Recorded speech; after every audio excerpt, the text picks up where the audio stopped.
Uhuru ni kamili habari. Wikendi ya mwisho ya Juni 2026. Faini za jinai za serikali. Kwa kuwa binafsi ninahusika na suala hili na nina hasira kubwa kulihusu, toleo hili la habari litajikita kikamilifu kwenye mada hii. De Ligne inahudumia usafiri wa mabasi katika Flanders, chini ya usimamizi na kwa kiasi kikubwa kufadhiliwa na fedha za walipa kodi na serikali ya Flanders. Mwanangu wa kiume mwenye umri wa miaka 12 ana tiketi halali ya mwaka ya kibinafsi iliyolipiwa mapema, ambayo huitumia kila siku kwenda na kurudi shuleni, na kwa kanuni inampa haki ya kusafiri wakati wowote ndani ya kipindi chote cha uhalali wa usajili kwenye basi lolote la De Ligne. Wabunge husika, wasimamizi na wafanyakazi wa uendeshaji wameweka mfumo ambapo wakati wa ukaguzi maalum, faini hutolewa kwa utaratibu hata kama msafiri ana usajili halali, ikiwa usajili huo haukusajiliwa kwa mafanikio kwenye skana ya njano wakati wa kupanda. Kwa sababu hiyo, mwanangu wa kiume mwenye umri wa miaka 12 alipokea hivi karibuni faini ya euro 24 na faini ya euro 60. Nitaonyesha kwa ushahidi wa kushawishi kwamba taratibu hizi zilizowekwa na serikali na mfumo huu wa faini za mara kwa mara ni makosa dhidi ya wananchi wa Flanders. Basi lina skana 2 za njano za kuthibitisha tiketi zilizotolewa na De Ligne, moja karibu na dereva mbele na nyingine kwenye mlango wa kati. Aidha, lina skana nyeupe kwa ajili ya kulipia kwa kadi ya benki.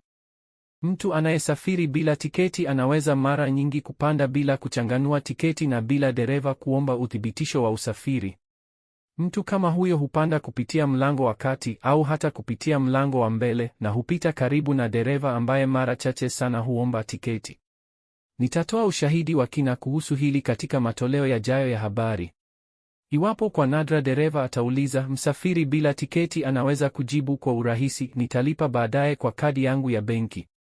Kisha husafiri safari hiyo moja kwa njia halali, au husema amesahau kadi yake ya benki na kushuka tena. Sasa kosa la serikali ni lipi? Ni ukiukaji mkubwa wa faragha ya kibinafsi kupitia uwekaji wa lazima na wa kimfumo wa kurekodi muda wa kupanda, eneo na njia ya safari ya wananchi na ya watoto wao walio katika mazingira magumu, wakati utaratibu huu hauna athari yoyote inayoonekana katika kuzuia wasio na tiketi. Kosa la pili, wakati wa ukaguzi maalum, mkaguzi anachanganua usajili wa mwanangu ambao kama kawaida alikuwa nao.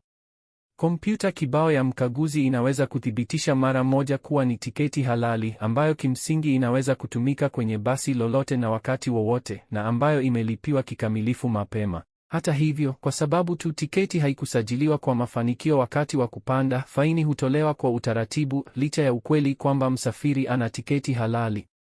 Hii, kwa maoni yangu, ni dhuluma dhidi ya familia za Flanders na watoto wao. Serikali haiwezi kudai kwamba mwanangu, ambaye anaonyesha tiketi halali ya kibinafsi kwa mkaguzi, ni msafiri bila tiketi.